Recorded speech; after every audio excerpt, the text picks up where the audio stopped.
Welcome back to the Happy Biome YouTube channel, everyone. My name is Ai Fujimoto. I'm the founder of Omiso, a small batch miso brewery based in LA.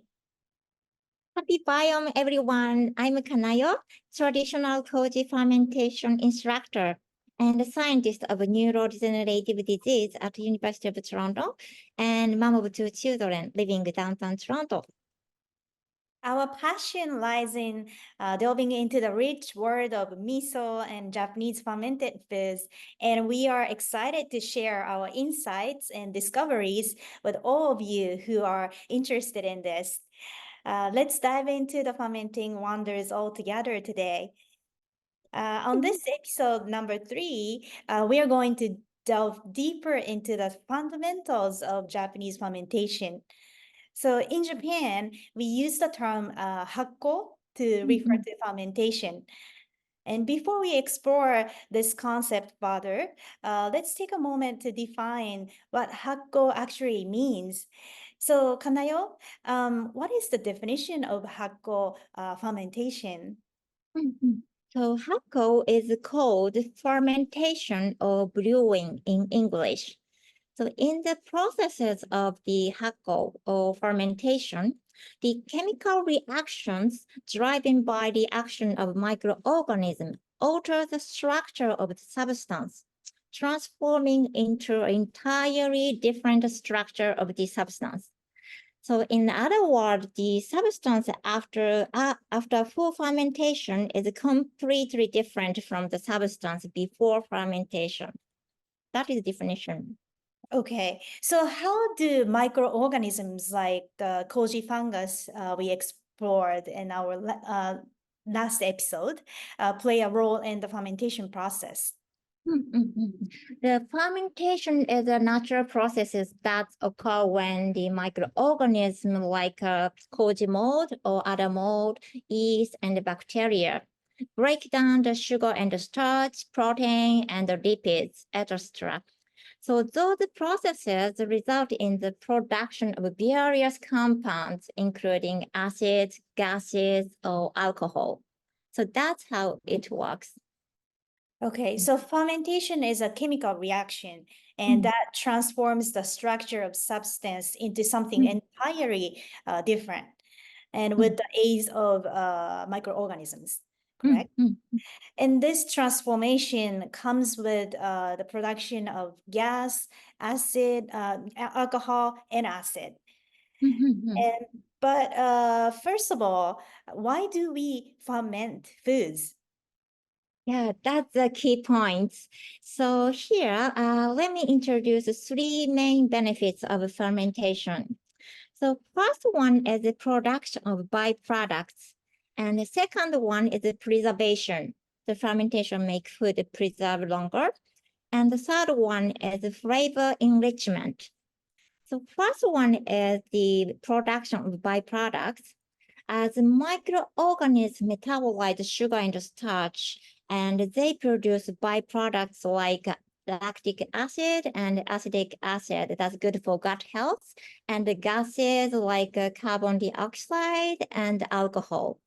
So also enzyme of Koji metabolize not only sugar but the proteins, and it produce many types of amino acids that are essential to the human body. So that is one benefit. And the second one is the preservation. The fermentation has been used for centuries as a method of preserving food. So the acid and other compounds produced in the fermentation can inhibit the growth of harmful bacteria. That's the reason. Also, third one is the flavor enrichment. Fermentation can enrich the flavor and aroma and texture of foods, creating a unique and desirable culinary experience in our dish.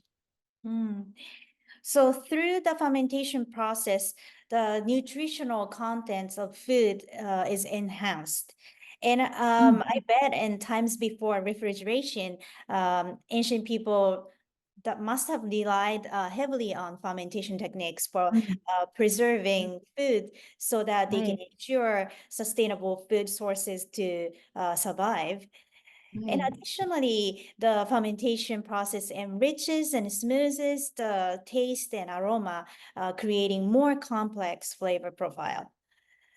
Right. Um, I know these are several types of there are several types of fermentation Mm. methods, but can you list types of fermentation here? Yeah, okay. So there are so many types of fermentation, I think, but let me list up the 5 to 6 main types of fermentation here. So first one is a very famous one, lactic acid fermentation, like a process in which lactic acid bacteria convert sugar into lactic acid, like yogurt, cheese, kimchi, and fermented beverage. The second one is alcohol fermentation. That is very popular too. Is convert sugars into alcohol and carbon dioxide like beer, wine, sake, and spirits. And the third one is acetic acid fermentation. Here, acetobacter bacteria convert alcohol into acetic acid like vinegar and pickle or other fermented vegetables. And the fourth one is Koji fermentation in Japanese fermentation food. Like Koji mold convert sugar and protein into the amino acid and any acid and flavor compounds like miso, soy sauce, and sake. And the fifth one is mold fermentation. That contain many molds such as koji, natto, and they convert any substance like natto, cheese also, katsuobushi, miso, and soy sauce is included. And also I want to mention about saccharification. So considering the context of fermentation, saccharification can be referred to as a fermentation of sugars. So fermentation of sugar from sources like sugarcane or fruits can be the fermented beverage and sweet rice drink like amazake and real mirin. Mhm. So yeah, when we discuss Hakko or fermentation, there's so many different types of fermentation. Yes, and also enzyme drive fermentation has played a vital role in the industrial setting for centuries. For example, pharmaceuticals, biofuel, or beverage and food industries. Yeah, we sometimes hear about this on the news, and I'm not sure the latest status, but it seems like that, like Toyota, for example, has been conducting research at the place called Webin City in Shizuoka Prefecture, I think, Right. where they are creating hydrogen from waste with the help of microorganisms to realize the future society powered by hydrogen. That's very exciting. And Really? yeah, so today we've covered the broad definition of Hakko or the fermentation. And however, when we talk about the Japanese fermentation specifically, the keyword is koji. And the fermentation with Koji fungus is not solely about the microorganisms. So enzymes play a crucial role as well. And in our next episode, we'll focus on Koji fermentation, examining in details how soybeans are transformed into miso and soy sauce. Yes, enzymes are very crucial components in Koji fermentation, driving the transformation of the ingredient into flavorful and nutritious products, like Japanese fermentation food. So in the process of Koji fermentation, Koji molds such as Aspergillus oryzae, we learned last episode, produce a variety of enzymes. So that plays specific role in the fermentation. So in the next episode, we'd like to talk about them more. Yeah, that sounds good.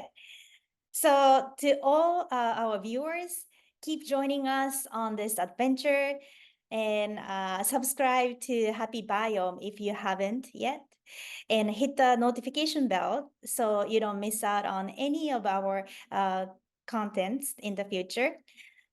Again, thank you so much for joining us today, and thank you, Kanayo. And Thank until you, next time, keep cultivating your own happy biome.